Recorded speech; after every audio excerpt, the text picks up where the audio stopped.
All right, so we're going to look at work kinetic energy theorem when we have multiple masses. So how do I set up a multiple mass work kinetic energy theorem?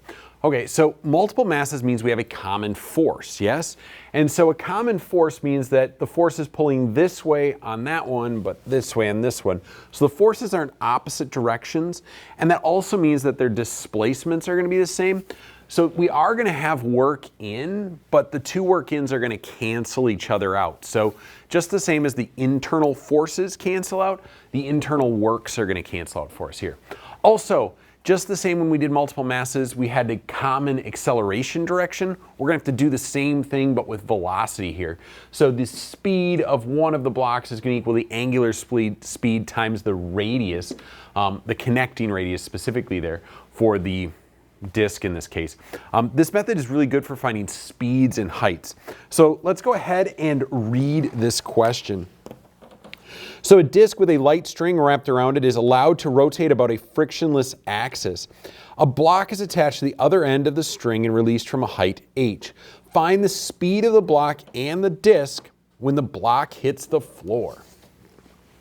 Okay, so what we're going to do here is we are going to start by writing out our work kinetic energy theorem and crossing bits off.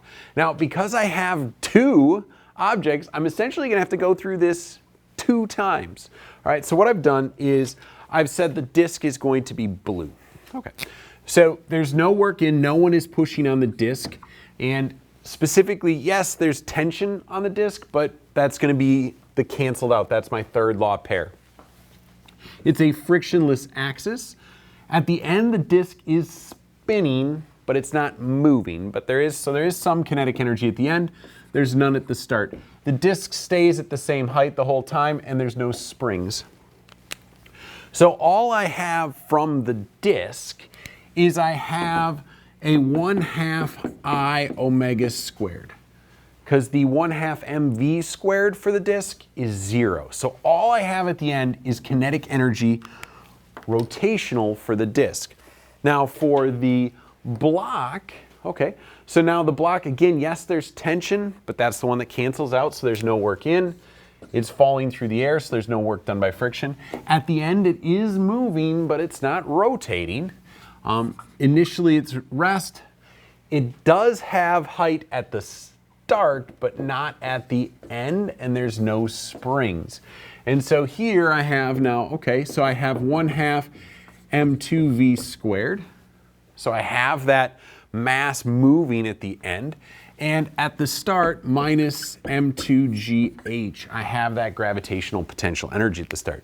And so this is how I get that equation. There's part of it that came from one object and part of it that came from the other object. All right, now we're going to connect. And so we always want to make that substitution. Also, it says disk on here.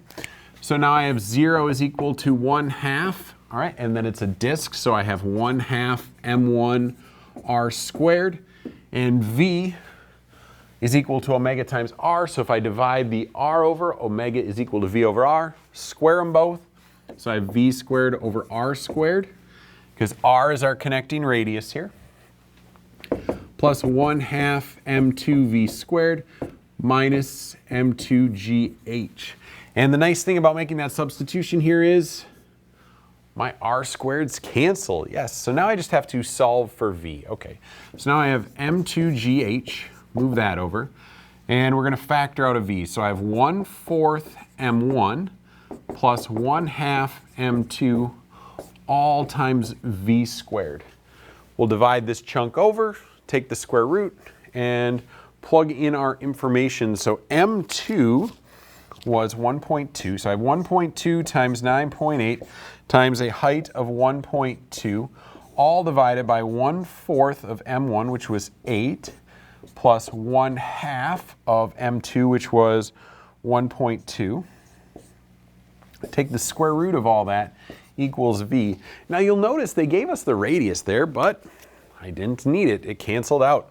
And so I get the speed here to be 2.33 meters per second. Well, I guess we didn't completely not need it. They did ask for what is the speed of the disk. So when they ask that, they say, what are the speed of the disk and the block? Well, the block is moving linearly, so we're going to use linear speed to describe it. The disk is rotating, so we're going to use angular speed to describe that. And so the angular speed is going to be V over R. So we're going to take that 2.33 number and we're going to divide it by 0.44. I didn't do this previously, I guess, 0.42. We get 5.5-ish for an omega here. 5.55 radians per second as our angular speed of that disk.